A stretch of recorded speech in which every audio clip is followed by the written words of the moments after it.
personally have always tried to do things that not only are right, but look right. But looking wrong is not illegal. It may not be what you want it to be. It may not be something that is particularly tasteful, but it's legal, and you have to follow the law. Is it in the best interest of the city? Can we do that? Can we just throw this out and say, well, we wish that we weren't in this position? Yeah, I wish we could, but the law says we probably can't. As far as a federal investigation going on, last time I looked, unless you were convicted, it doesn't count. We don't know what the results or what's going on with that investigation. Perhaps the city could draft a letter to the United States attorneys over in Mobile, to the Department of Justice, and ask them what's going on with that. People were subpoenaed. Where are we with that? Let's find out. Let's put that to rest. Then lastly, in calculating the low bid, I have a question. Where's Ken? Is Ken here? Right here. Oh, hey Ken. Is it possible that when you used the data from Hurricane Ivan in applying it to all of the bid units, we all know that hurricanes they come in different sizes and strengths and what have you. Would it have been more accurate, and I know this is a last minute thing, would it not have been more accurate to take Ivan, Katrina, and one other storm and do the same thing, because each storm would cause different damage? Would that impact on which of these companies would in fact be the low bid? And if so, should we just recalculate this and say, okay, let's take an average?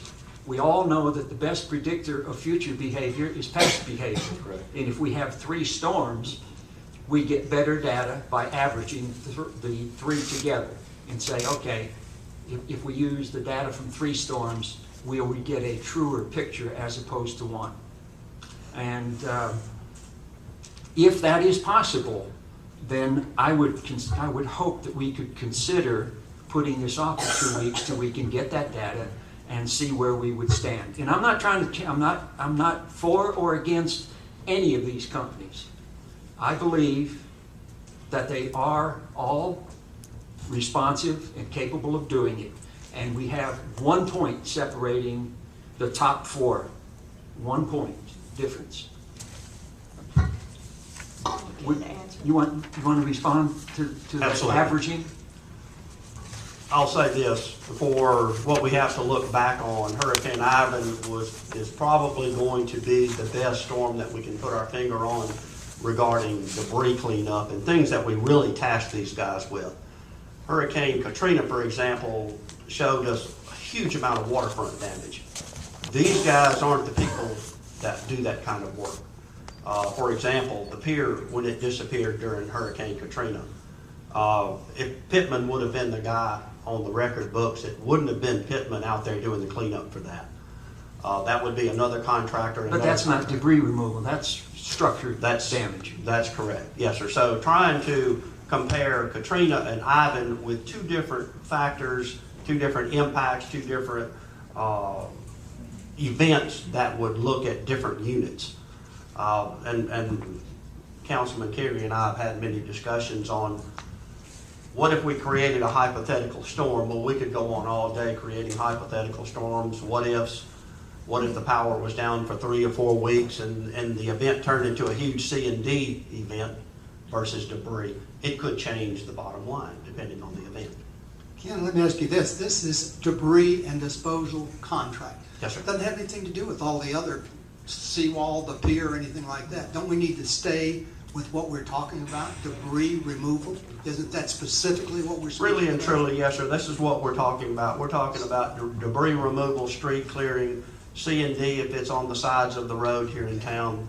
It's really putting our life back together on the land. Well, we live in. then we need to stay there rather than talking about the extenuating circumstances of piers and so forth and so on. What I would suggest before we go on is add a caveat. I agree, by the way, my concerns with all the people who spoke tonight. I have problems with that. I would suggest maybe that we add a caveat to this resolution saying that if any violation of the ethics of which Pittman has been charged were to be proven, then immediately the contract would be null and void. That would be a thought to add to the resolution. That would be my thought. Rick, your thoughts? Well, I think I made mine clear last time that I think we've really gone overboard in trying to make sure that everything's okay. We've got it from the Ethics Commission, we've got it from our attorney that says we've got to do this and that, and we'll be breaking the law if we don't follow that, in my opinion. Unless it's something really out of all these people, I know some of them, and they are good people. Some of them have already performed for the city of Fairhope, along with Pittman. They've done good jobs. I got no problem with who gets the contract.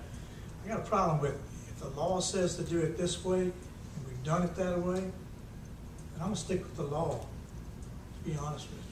That's all I got to say. Rick? I guess I'm coming at it from a little different place. I really don't care whether Trip Pittman's involved in this contract or not. It doesn't matter whether it was Pittman Pittman Tractors or Crowder Golf or any of the others that bid on it.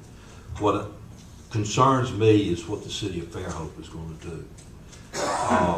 I spoke to Tracy Roberts at the League of Municipalities. He differs, or at least it's my understanding in my conversation with him, he differs with Tut on this, and Tut and I have talked about that. And I tend to think more like Tut does, but Tracy did say he didn't think this was a low bid contract, and he didn't think it was an Article 39 contract, which is 39-2-6.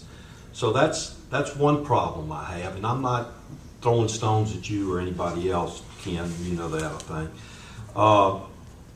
The bid application, if you go back and look at the bid application, Fairhope's bid application, the application we sent to all of these folks, if you look at chapter 17 or paragraph 17, which is contract award, this is what it says. This is what our bid, this is what we're asking those guys to bid on. Determination for purposes of award shall be made on the basis of most qualified bidder, as it is related to past performance, financial stability, mobilization, resources, and pricing. And I think you did that. And Mr. Stankowski made several points about how everybody was at 53 points, except Unified, I believe, was at 54 points. And I guess this is the jock in me coming out. I played in a lot of games, and 1 point's as good as 100.